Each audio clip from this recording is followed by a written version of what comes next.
Selamat sore semuanya dan selamat datang ke acara kita mau engage hashtag Growth Masterclass. Oke, dan dengan acara ini, Growth Masterclass ini, kita akan discuss nama topiknya bagaimana omnichannel customer engagement maksimalkan retensi pengguna. Oke, saya ulang lagi, topik kita hari ini bagaimana omnichannel customer engagement bisa memaksimalkan retensi pengguna atau retention users. Oke, nah dengan topik hari ini kita punya 3 narasumber yang ikut di webinar ini. Pertama, mungkin saya please help me welcome dari Home Credit ada Bapak Pratama Agus Nugroho, Digital Growth Marketing Manager dari Home Credit. Ya. Halo semuanya. Halo Mbak Tala. Hai. Halo Mas. Oke. Kedua, kita ada dari Head of Digital dari KLBI Health dengan Bapak Iqbal Sandira. Silakan Pak Iqbal. Halo Mbak Tala. Halo Mbak Tala. Halo semuanya. Terima kasih sudah diundang di sini. Halo. Oke. Dan ketiganya ada Pak Bayu Priyahardi, Head of Digital dari Fabelio. Halo Mbak Tala. Halo semuanya. Thank you udah participate. Oke. Thank you. Dan kita juga ada di sini Bangun Hutagaul, salah satu Customer Success Manager dari Mo Engage. Halo semuanya. Halo. Oke. Sip.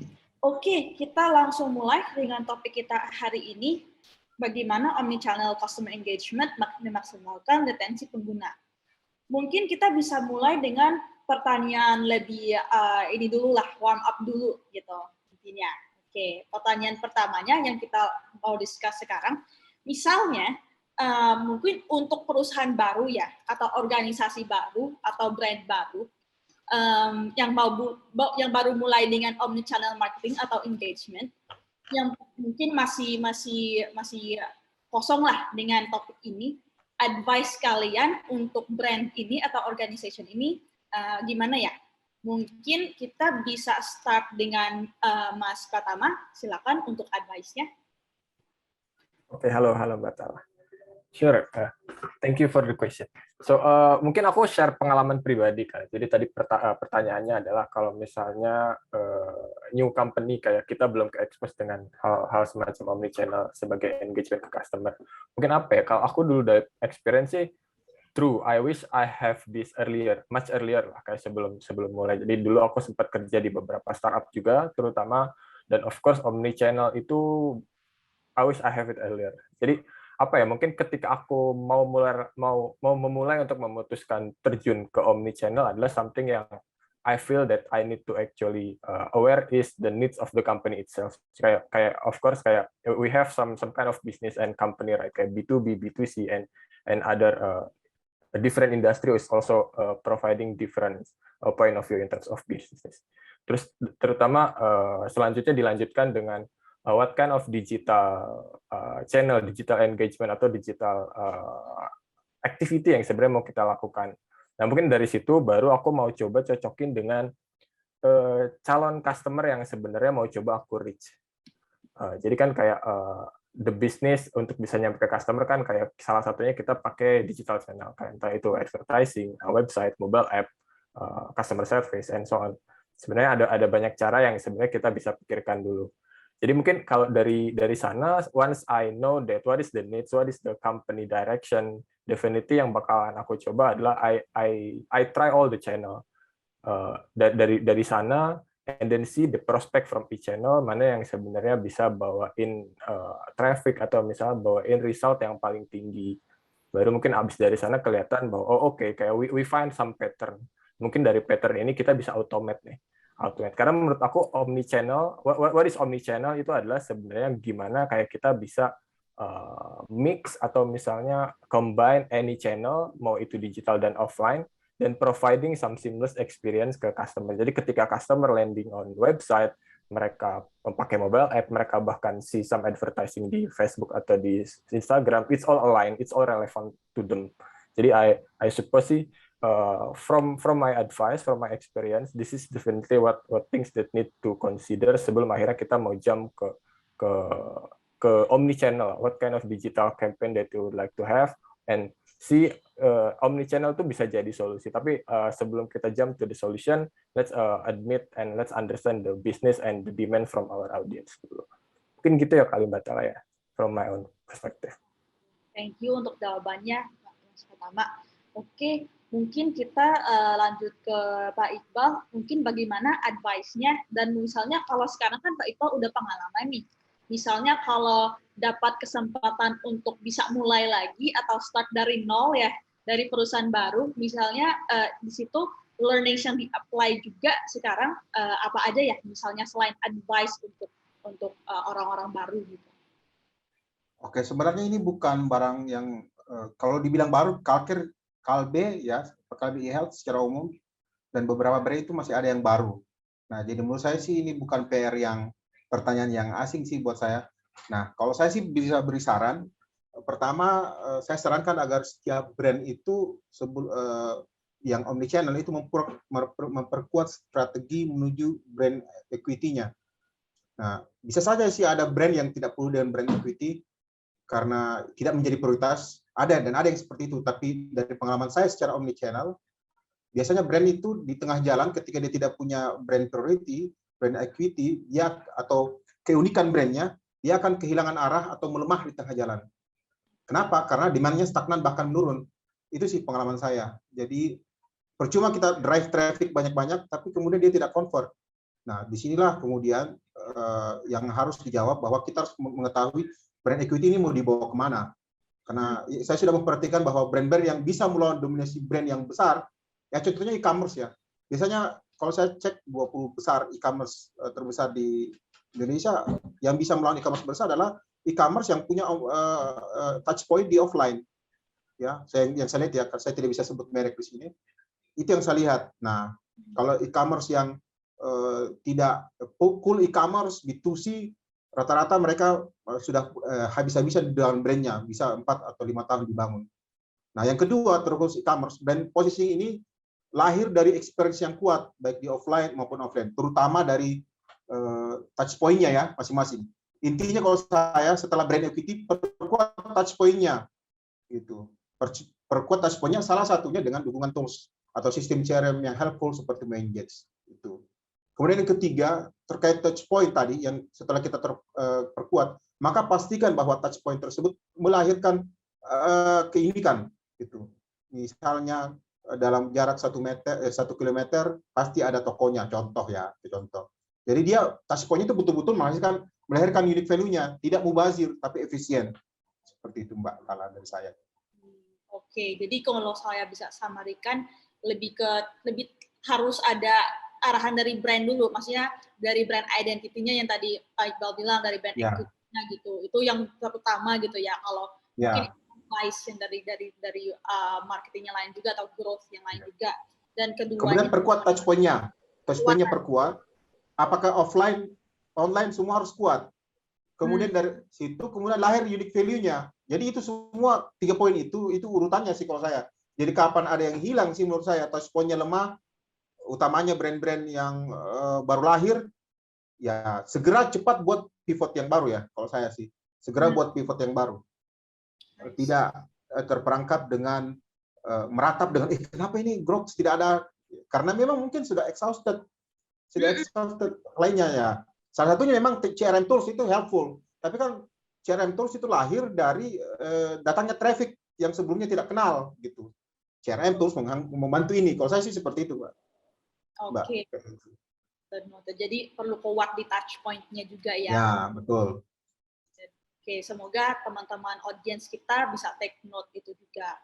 Kemudian kita lanjut ke Pak Bayu, Head Digital dari Fabelio. Silakan Pak Bayu dengan jawabannya. Ya, thank you Mbak Tala. Oke, kalau aku mungkin perspektifnya lebih dari retail ya, retail perspektif. Benar, setuju tadi sama Mas Iqbal dan Tama. Karena di sini memang kita harus bisa bedain dulu nih. Biasanya kalau orang-orang zaman dulu tuh mereka suka ketukar antara multi channel sama omni channel. Oke, kalau multi channel itu is just to exist.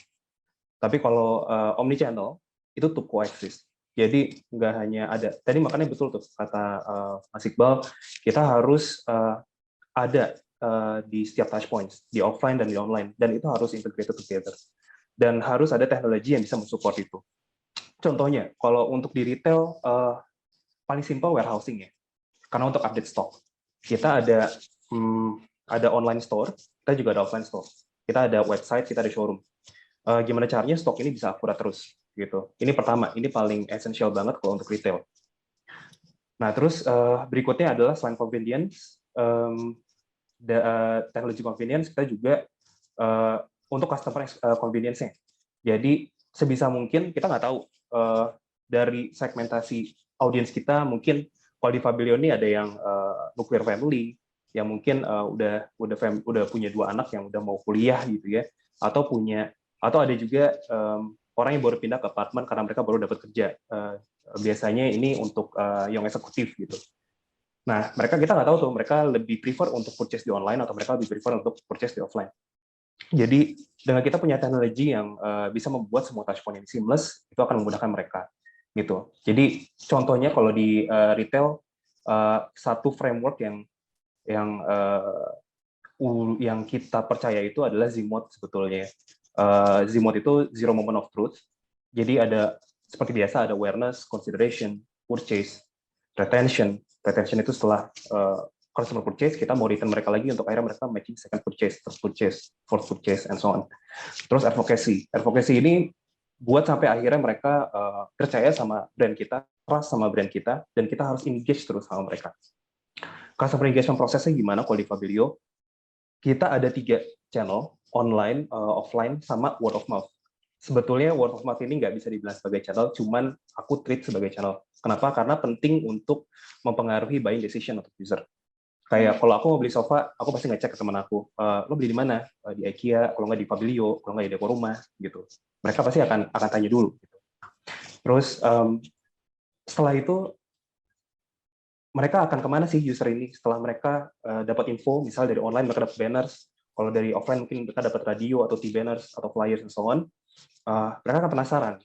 Oh, oke nih, pengen kepoin sosial medianya. Dia masih di online ya, journey-nya ya. Mereka akan kepo di sosial medianya. Oh, ternyata produknya lucu-lucu ya, ternyata ada campaign ini. Mereka kepo lagi. Akhirnya mereka lari ke website untuk cari, oh produk yang pengen gue beli ini produk yang pengen gue beli ini gitu.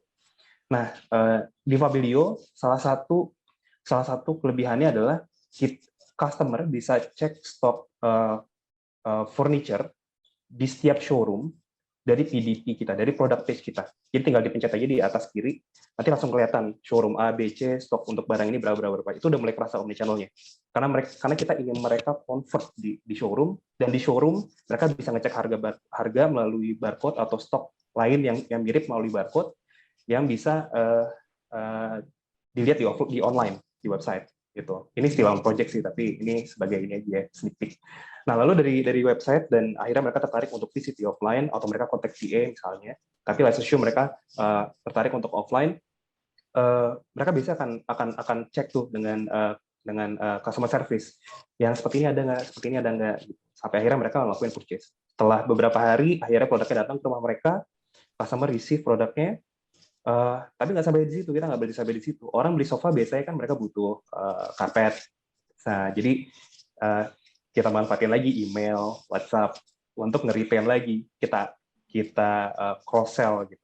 Kita uplift tapi bukan upsell. Kalau upsell kan sofa terus beli sofa lagi.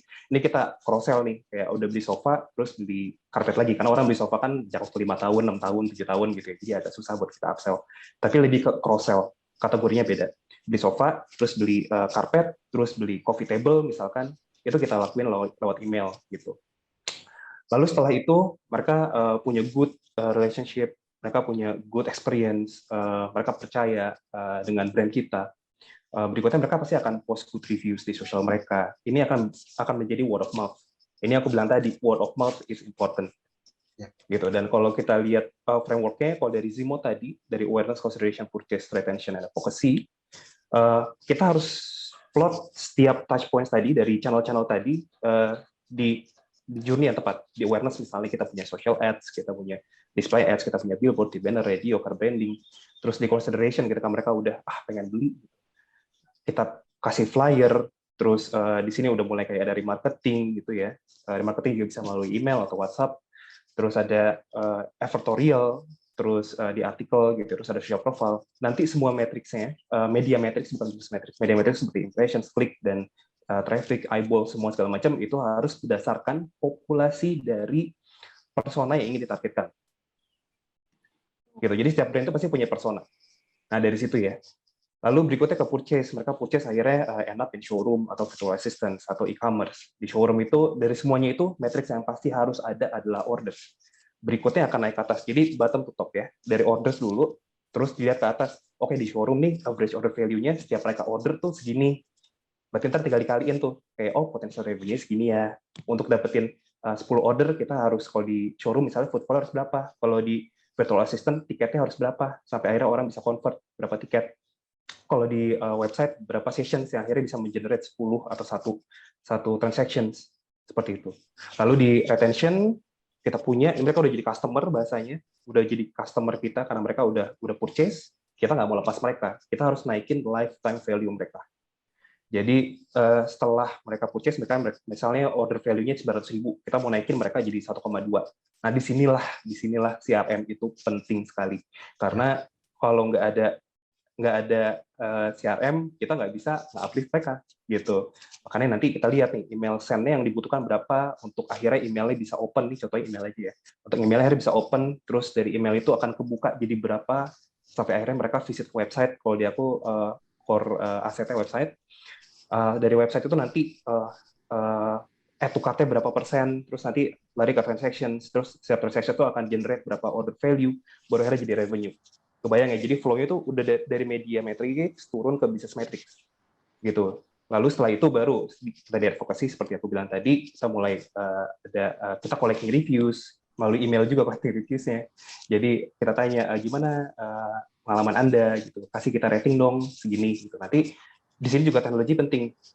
Kita punya integrated system itu langsung nongol langsung muncul di website kita di atas gitu. Jadi kayak semacam UGC content untuk meningkatkan credibility akan brand kita sendiri gitu. Jadi kalau untuk di summary, pertama yang paling penting teknologi seperti tadi Mas Iqbal bilang, lalu ambil feedback dari customer, ini penting.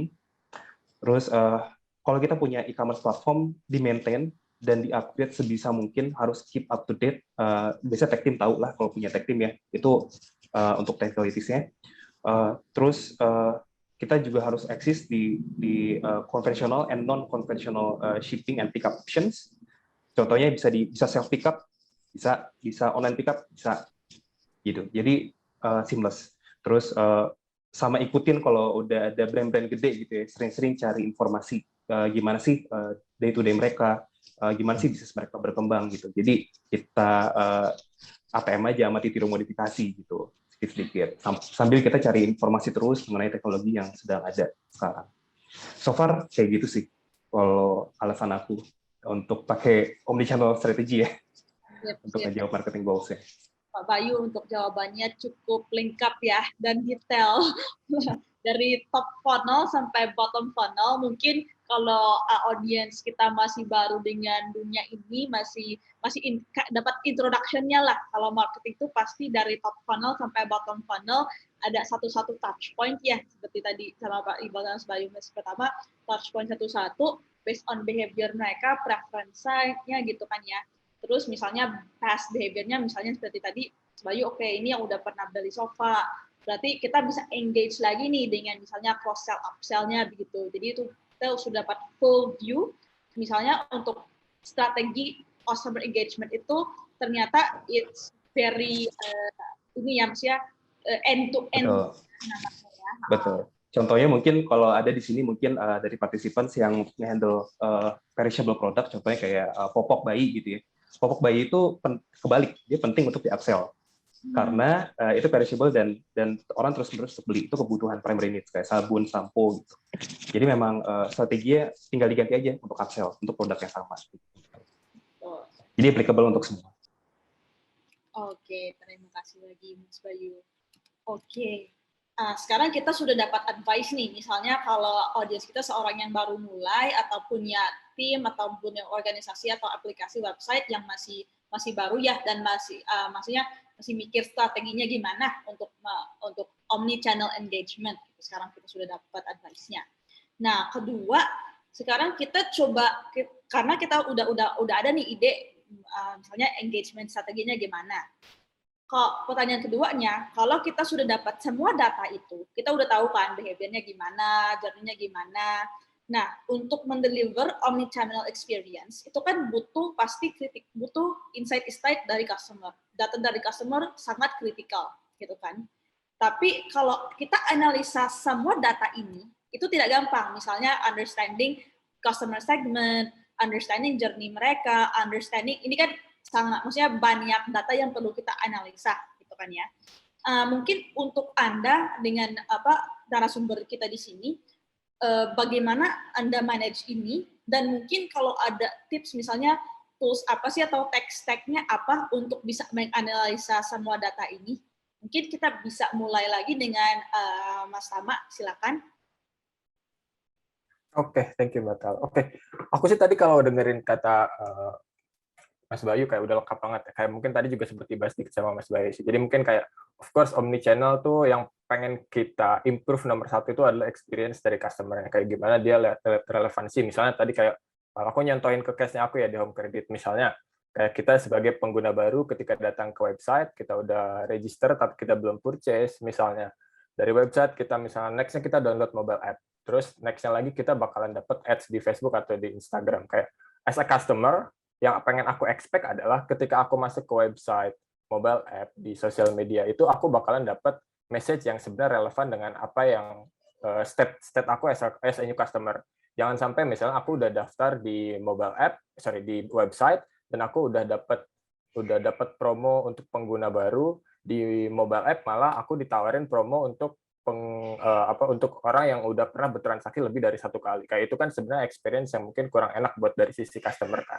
Nah, itu adalah something yang sebenarnya jadi tugas kita sebagai orang yang ngejalan omni-channel itu untuk provide some best customer experience. Definitely, aku juga setuju tadi sama Mas Bayu lagi, tadi aku ingat kayak yang harus kita lakukan once misalnya kita mau tahu customer satisfaction-nya kita dari omni-channel kita itu kayak gimana sih, of course yang pertama kita harus tanya mereka langsung. Atau misalnya kita harus minta proof yang bisa di-confirm sama mereka. Mungkin one of the thing adalah kita lakuin multivariate testing atau A/B testing. Kayak kita bisa minta feedback dari customer terkait konten yang kita coba, atau misalnya dari channel atau aset yang kita coba ke mereka. Which one is actually berterima, as in kayak open rate-nya tinggi, click rate-nya tinggi. Itu mungkin something yang bisa kita dapat. Kayak kita mau tes nih, kalau misalnya kalau aku di Home Credit, kita mau coba tes untuk financing produk ya. Customer tuh lebih tertarik dengan diskon tanpa bunga atau tanpa admin sih sebenarnya kalau dari sisi komunikasi. Nah, kita coba blast ke mereka. Which one is actually attracting more people. Nah, dari people itu nanti baru kita bisa segmenin. Nanti mungkin segmen-segmen ini yang bisa kita kategorikan dan kita personalisasi dengan tools yang bakalan kita pakai tadi.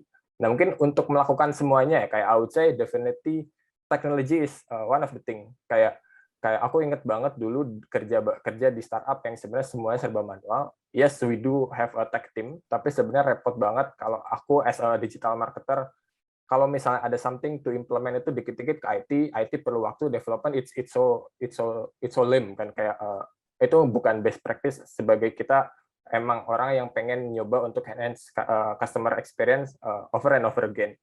Mungkin kayak one of the thing yang pengen aku share juga, it's good untuk kita yang pengen jalan omnichannel, di mana kayak kita manage banyak channel, manage banyak aset, manage banyak eksperimen, manage banyak customer satisfaction survey, itu pakai satu tools yang emang proficient untuk bisa penuhin apa yang kita pengen. Kayak misalnya kayak I believe di Engage itu everything has been there, it's all provided over there.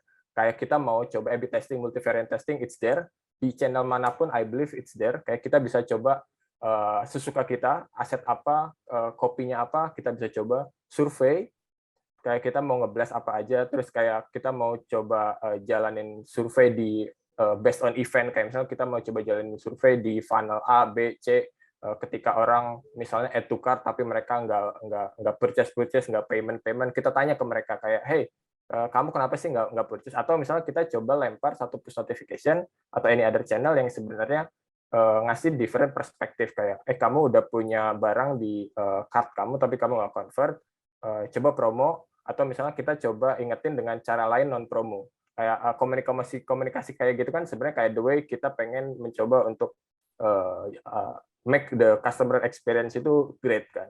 Nah kayak I believe kalau kita pengen mudah dalam memenuhi misi kita untuk provide the best customer experience ke customer, then we are using omnichannel, definitely tech and tools is one of the thing yang bisa jadi penentu sih. Jadi jangan dikit-dikit kayak kita pengen do something ke IT ribet, lama, akhirnya nggak kejadian. Kita nggak capek yang kita testing apa, customer experience-nya kacau, dan definitely it's a pain in the ass buat customer sendiri.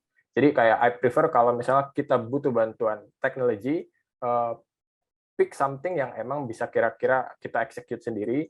It's a very flexible and very relevant to our business, to our customer, to us as a campaigner atau eksekutor yang bakalan jalanin strategi campaign-nya. Dan definitely I would recommend one of the tools yang aku coba prefer sih untuk semua kebutuhan aku terkait delivering the great experience di omnichannel. Gitu mungkin Batal. Oke, siap. Thank you banget Mas Pertama untuk jawabannya. Itu juga sudah overall ya, maksudnya pasti maksudnya timnya tetap balik ke customer experience mungkin ya, yang kita tadi selalu highlight gitu ya, tetap balik ke customer experience. Mungkin Pak Iqbal silakan menjawab misalnya kalau dari segi Kalbe eHealth, nah ini caranya gimana ya untuk menganalisa, ini kan banyak data, behavior segala gitu kan. Nah, cara nge-manage-nya gimana ya Pak Iqbal ya, advice? Kalau di Kalbe ya, Kalbe kan punya banyak produk ya, dan rata-rata FMCG banyak. Kayak susu, Prenagen, Morinaga, dan lain sebagainya. Itu punya banyak brand. Jadi PR-nya itu adalah mengumpulkan data itu dalam satu database. Nah, itu yang masih berproses sih sebenarnya. Dan itu dikumpulkan di teman-teman di salah satu grupnya perusahaan grup dari Kalbe eHealth namanya PT CRM, dan bersama MoEngage kita berupaya untuk menyatukan itu, dan MoEngage yang menjalankan CRM-nya.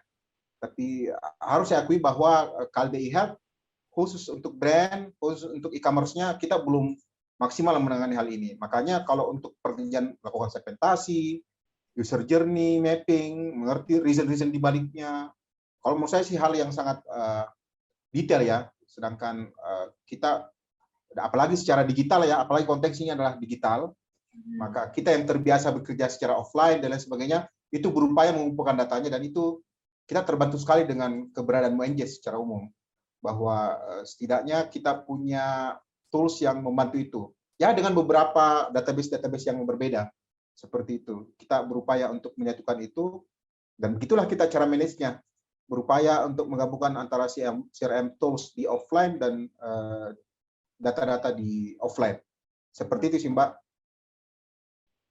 Dari saya. Silakan. Oke. Mungkin itu beda opinion lagi ya, karena ini bagus juga narasumber kita sekarang, narasumber kita sekarang dengan dari beda bidang gitu ya. Mungkin tadi pertama tadi dari home credit, mungkin dari segi fintech ya. Dan ini juga cukup menarik dari Pak Iqbal, karena Pak Iqbal kan dari Kalbe, which is corporate, dan bisnisnya lebih offline gitu ya, maksudnya offline dan online gitu ya. Jadi ini juga cukup menarik sih kalau misalnya dari Kalbe konsolidasi offline bisnis dan online gitu. Jadi ada punya.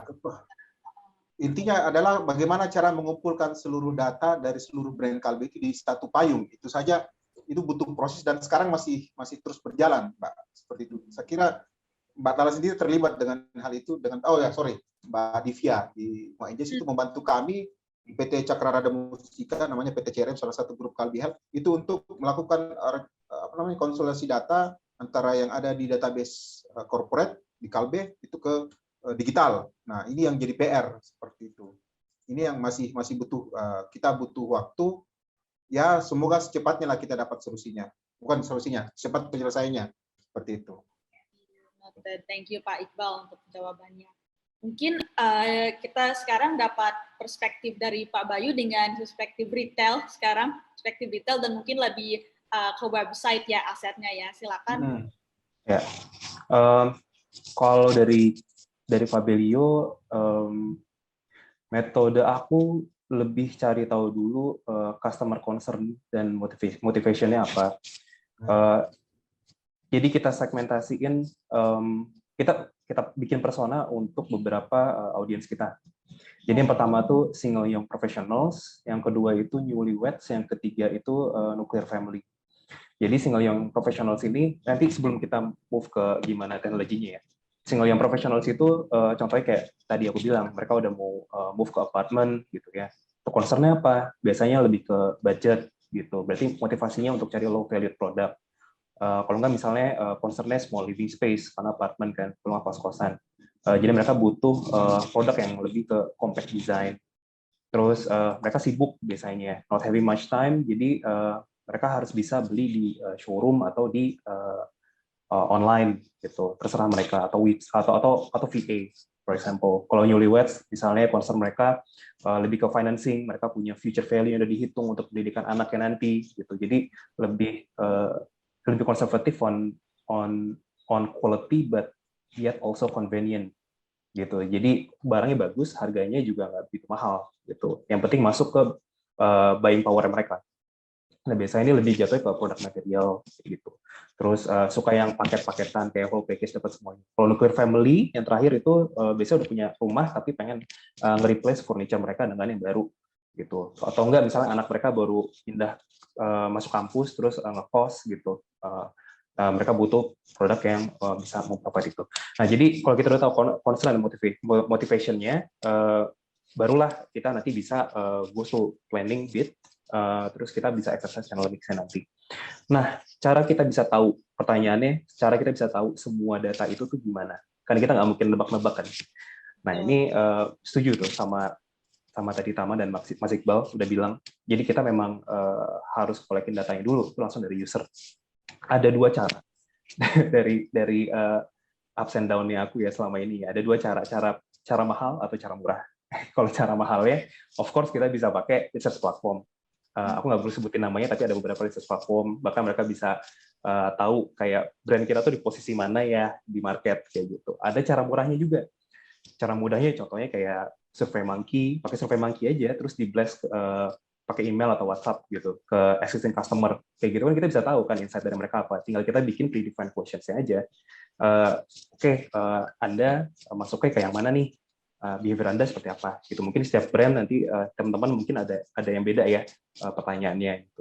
Dengan kayak gini ini itu simple banget, udah cara paling old fashion banget tapi masih efektif sampai sekarang. Atau kalau di retail mungkin teman-teman ada yang handle brand yang punya showroom gitu ya, kalau nggak offline store bisa minta juga untuk showroom customer service-nya, kalau nggak orang yang ada di store manager mungkin nanti bisa ngobrol buat lebih engage ke customer-nya, having a small conversation over what kind of concern and motivation that brought them to the website atau to the showroom gitu misalnya. Jadi kayak datang nih karena pengen ini gitu. Semua data-data itu harus di-collect gitu. Jadi emang harus datang dari customer-nya. Nah, untuk teknologinya betul kita harus punya teknologi. Tadi Mas Iqbal juga udah mention data bank. Karena apa? Karena kita harus kumpulin semua first party data kita ya, mau itu CRM, mau itu POS ya, masukin aja di situ sama third party data kita. Ini harus connect banget nih. Kayak contohnya kita pakai demand platform, misalnya ada ya itulah ya yang kayak buat banner gitu, yang buat di social gitu, itu semua bisa diintegrasikan ke dalam satu data bank ini gitu. Itu ada toolsnya gitu. Nah, cara kita bisa engage dan akhirnya memindahkan customer ini ke segmentasi itu gimana? Ya dari research yang tadi gitu. Kita bisa tahu, biar kita bisa tahu apa, bisa tahu media consumption mereka seperti apa gitu. Jadi why-nya dulu dicari tahu, baru nanti move ke planning bid gitu. Nah, ini juga sebetulnya terserah customer yang nanti mereka mau beli di offline atau beli di showroom, di offline atau di online atau di VA kayak gitu.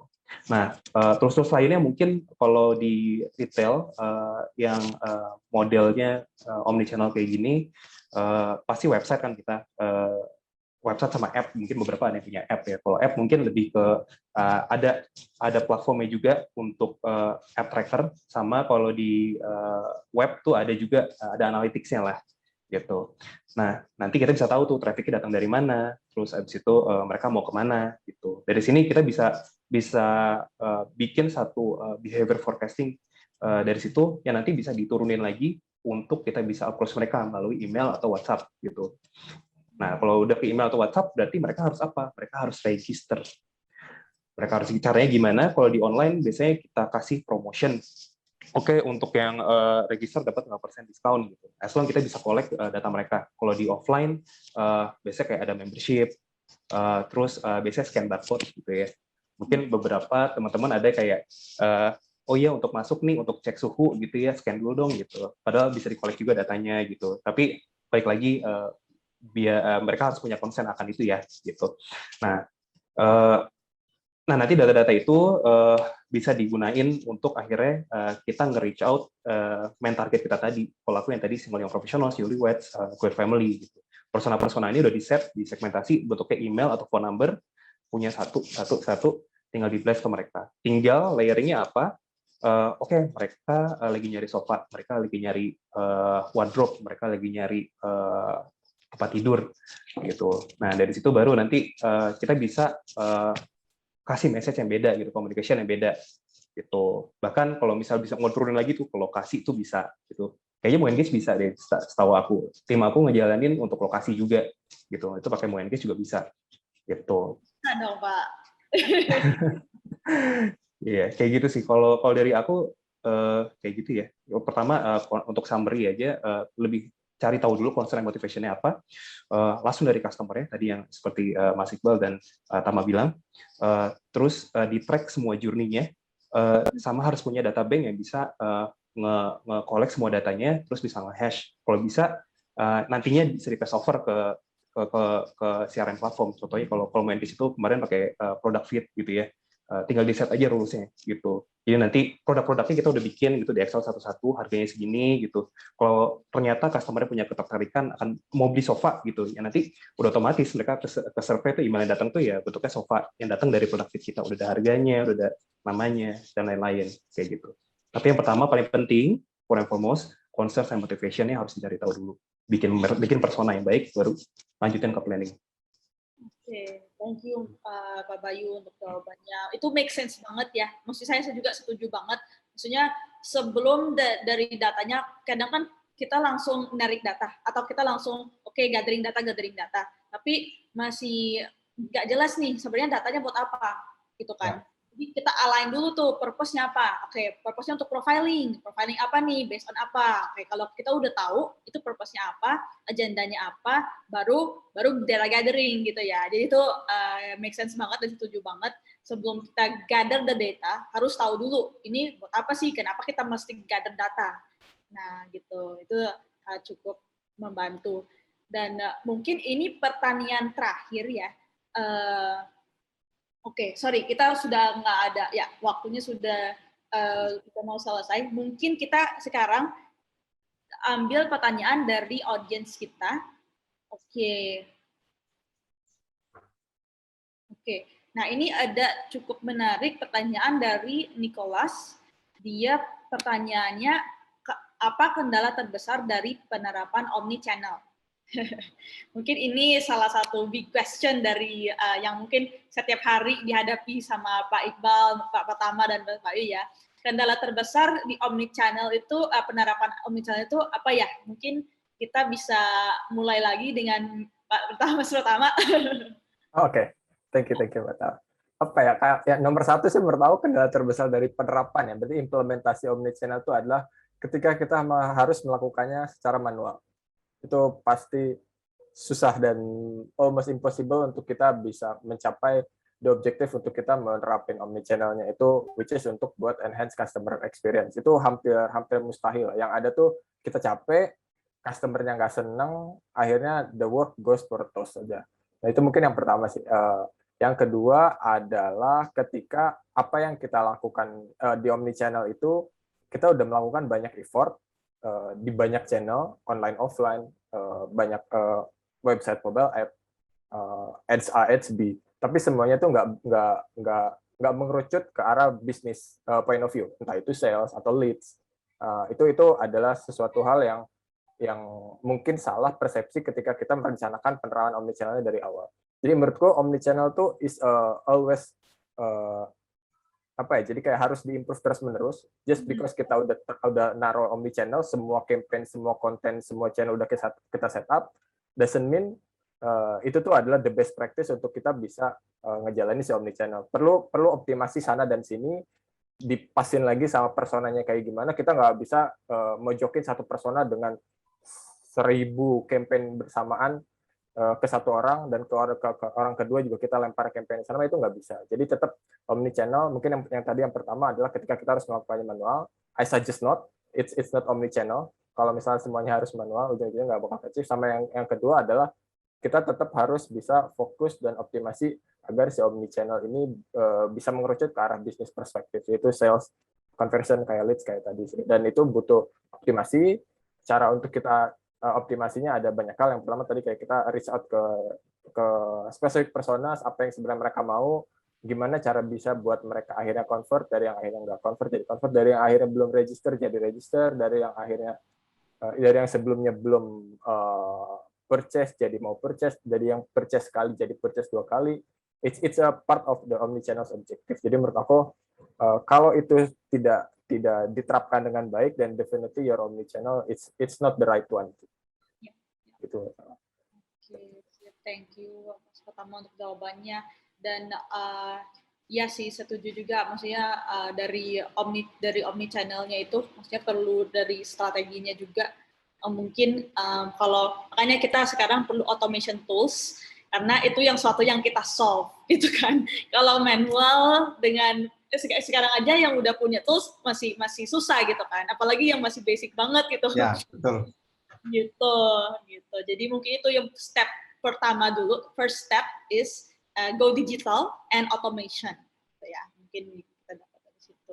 Oke, mungkin ada pertanyaan satu lagi yang dari coba kita. Mungkin kita kan masih di topik omnichannel ya. Dan salah satu pertanyaan kita sebenarnya yang kita siap untuk jawabin, mungkin kita discuss aja, which is kalau omnichannel kan sekarang ada banyak tuh, ada email, ada WhatsApp, ada SMS, ada push gitu. Mungkin misalnya dengan banyak omnichannel itu, bagusnya gimana ya? Atau mungkin strateginya dengan beberapa channel ini bagaimana? Misalnya dari mungkin Pak Iqbal di Kalbe, misalnya kalau mau publish campaign atau implement campaign ya, mau deploy campaign, bagaimana untuk maksudnya desain channel mix-nya tuh gimana ya? Misalnya pakai email kah, pakai SMS kah, pakai push kah, atau gabung, itu gimana ya proses itu ya Pak Iqbal? Kalau saya simpel ya. Yang pertama pasti kita mengambil keputusan itu berdasarkan data yang masuk. Apa yang kita lakukan utamanya di e-commerce ya, di Calcare itu, karena ini yang betul-betul omnichannel. Kalau brand itu kebanyakan mereka di offline. Di Calcare itu e-commerce-nya Kalbe, dan kita melihat dulu data mana yang dari data analitik kita bisa melihat mana yang paling convert. Itu yang masih sederhana, apakah dari Google Analytics, apakah dari atribusi, atau dari Tableau, dan lain sebagainya, itu kita pakai datanya dulu. Setelah itu kita lihat value-nya, conversion rate-nya, dan lain sebagainya. Kita lihat conversion rate-nya apakah terjadi conversion rate yang normal, atau kita blast traffic, tapi kemudian tidak terjadi konversi, masalahnya apa, dan why-nya itu ya, betul, seperti kata Mas dari Fabio tadi, kalau kita harus tahu kenapa dia tidak convert gitu. Apakah brand kita kurang menarik, tawaran kita kurang bagus, atau hal-hal yang lain gitu. Nah, dari situ kita bisa menentukan channel mana yang kita utamakan. Tapi kalau dari pengalaman saya pribadi, ini pengalaman di Kalbe, kita utamakan channel yang gratis dulu. Ya, gratis ini salah satunya kita dalam tanda kutip kita menganggap bahwa ONGC itu channel yang gratis, kita cuma bayar, kita langganan doang subscribe-nya, dan kita berharap bahwa kita bisa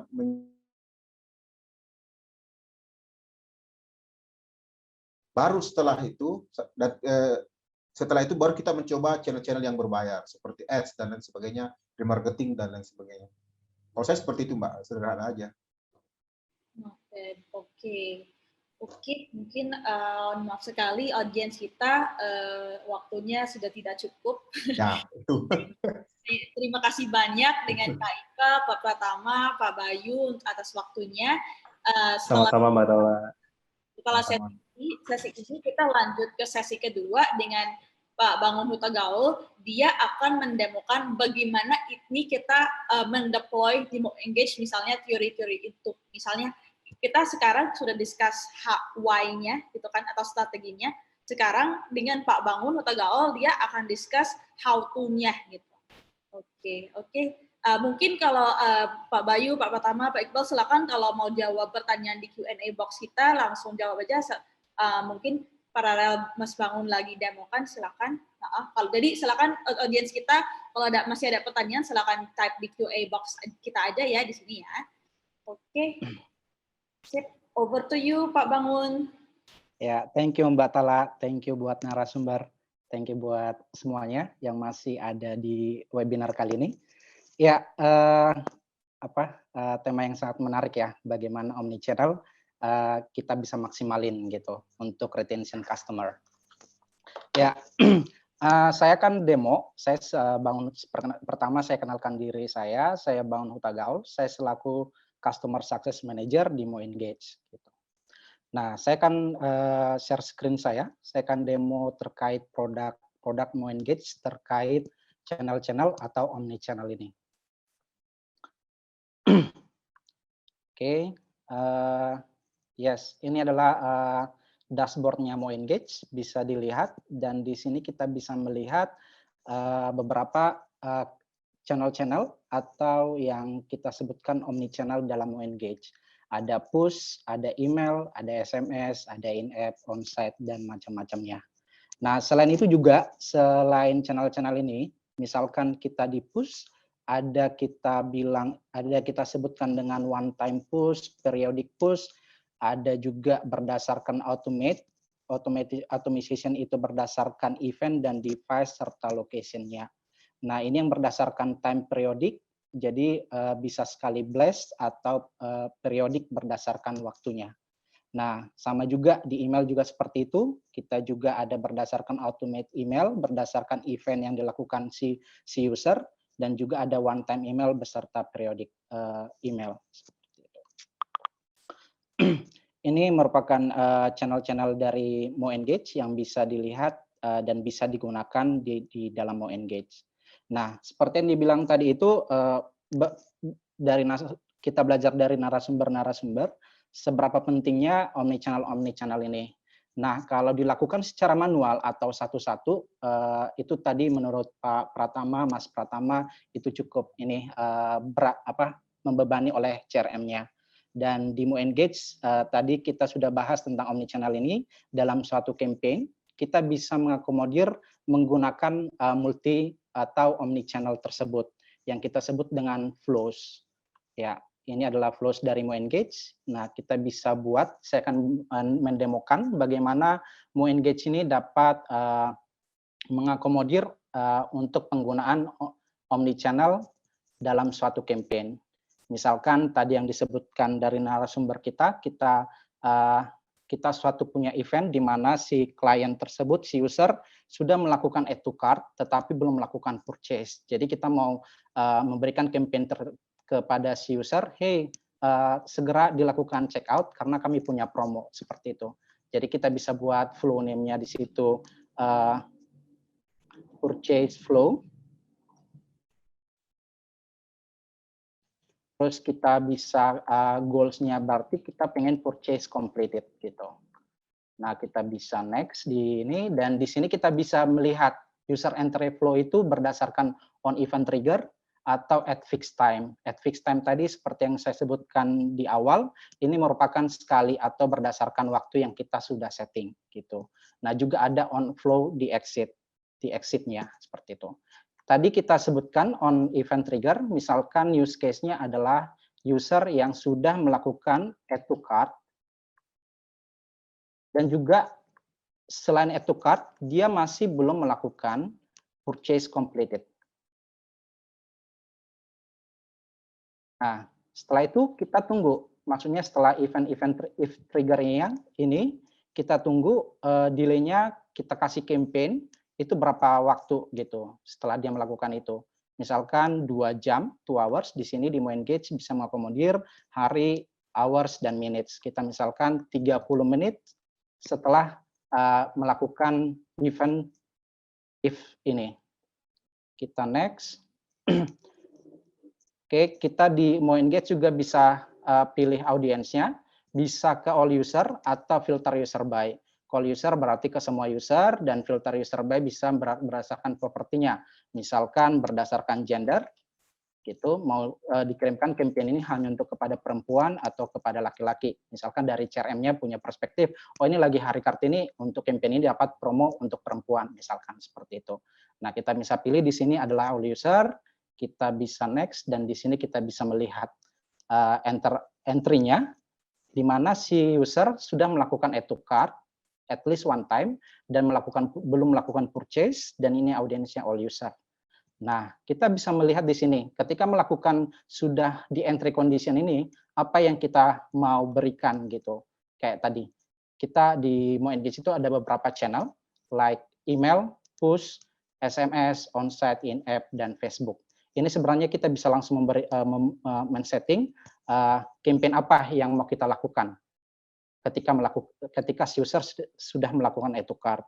Tetapi kalau masih bingung nih, seperti yang dibilang Mas Pratama tadi, kalau contohnya campaign tersebut, jenis campaign tersebut masuk kepada yang tidak sesuai, nanti sia-sia campaign-nya gitu. Nah, di MoEngage itu ada namanya Intelligent Path Optimizer. Nah, Intelligent Path Optimizer ini adalah AI-nya MoEngage yang kita sebut dengan Sherpa. Jadi nanti Sherpa yang akan mengatur kira-kira user ini lebih banyak atau lebih cenderung conversion atau ngebaca atau ngeklik campaign lewat campaign apa, misalkan. Kita buatkan, misalkan di sini, di branch 1 kita coba push campaign, di branch 2 misalkan email campaign. Nah, nggak cuma 2 branch, kita juga bisa menambahkan branch, gitu. Misalkan di branch ketiga, in-app. Oke, sekarang kita klik. Nah, di sini ketika si klien sudah di entry condition, nanti Intelligent Path Optimizer yang menentukan si user ini lebih cocok di push, lebih cocok di email, dan lebih cocok di in-app. Nah, misalkan di push, kita bisa buat, oke, push campaign. Ya.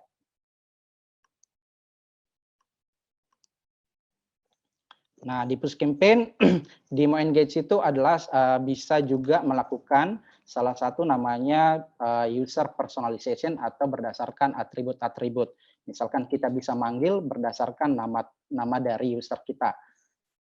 Dari first name-nya, contohnya nanti di message title yang saya terima push-nya, hai bangun, terus nanti segera check out barang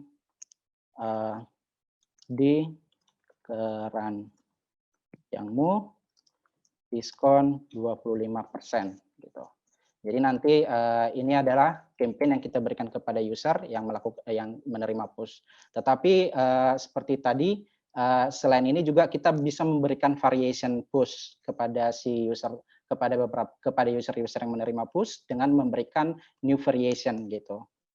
Nah, misalkan tadi variation pertama adalah segera check out barang belanjaanmu, diskon 25%. Nah, kita pengen melihat dengan variation kedua, bagaimana ketika diskonnya ini diganti dengan jumlah rupiah yang diterima gitu, diskon dalam bentuk rupiah.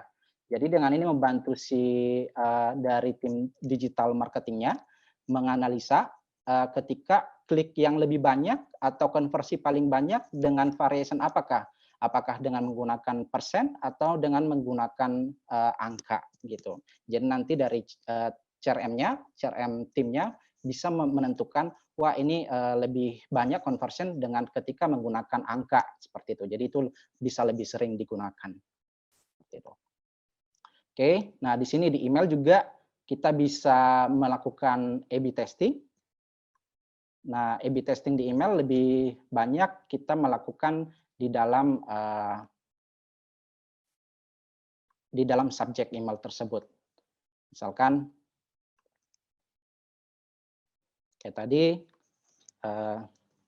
segera check out barang kerajaanmu 25%, juga kita bisa buat variation-nya. Oke.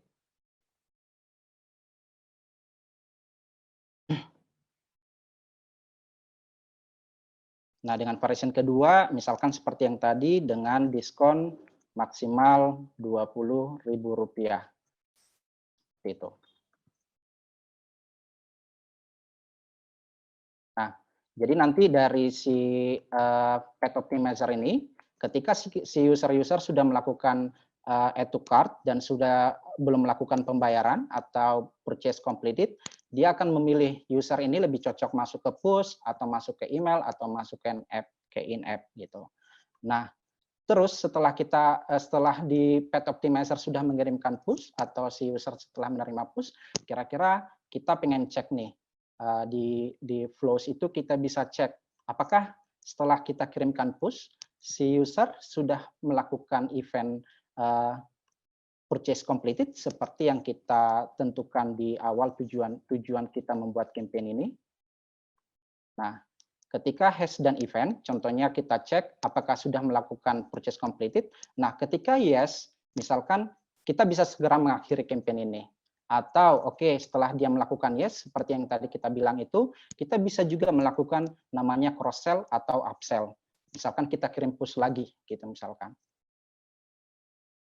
Nah, kita kirim push lagi, hey ada tambahan diskon buat kamu, itu bisa. Atau say thanks di sini, gitu maksudnya. Setelah dia melakukan purchase, kita memberikan say thanks dan supaya seperti tadi journey-nya seamless dan juga usernya itu bisa lebih senang gitu. Nah, terus di sini kalau memang belum melakukan purchase, kita udah cek, oh si klien ini belum melakukan purchase, kita juga bisa melakukan campaign. Berarti setelah push tadi kita bisa melakukan kayak kirim contohnya in-app di sini gitu. Oke, in-app di sini kita memberikan, hey kamu masih ada barang keranjang, di keranjangmu segera selesaikan supaya ada kamu punya diskon maksimal 25%, seperti itu. Nah, kalau memang sudah kita bisa ini, ada lagi kita bisa controls gitu maksudnya. Controls itu di situ kita wait and time, kita bisa tunggu maksimal berapa jam gitu. Misalkan di sini ada day, hours, dan minute. Kita tunggu misalkan 3 jam. Oke, setelah 3 jam dari in-app ini, apakah kita cek eventnya lagi? Nah, kita cek event apakah dia sudah melakukan purchase apa enggak. Kalau sudah, kita bisa melakukan cross sell seperti di sini. Kalau tidak, kita bisa melakukan dengan menggunakan multi channel yang lain, misalkan kayak on-site messaging gitu. Seperti itu. Jadi dengan flows ini kita bisa mengakomodir semua channel-channel yang kita gunakan dalam satu campaign atau dari satu event tersebut. Kira-kira seperti itu untuk flows. Ada yang mau ditanyakan so far?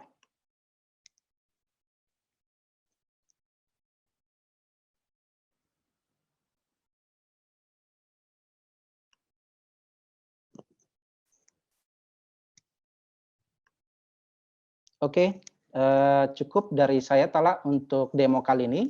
Jadi seperti saya bilang tadi, dengan menggunakan flows kita bisa mengakomodir channel-channel dalam satu campaign.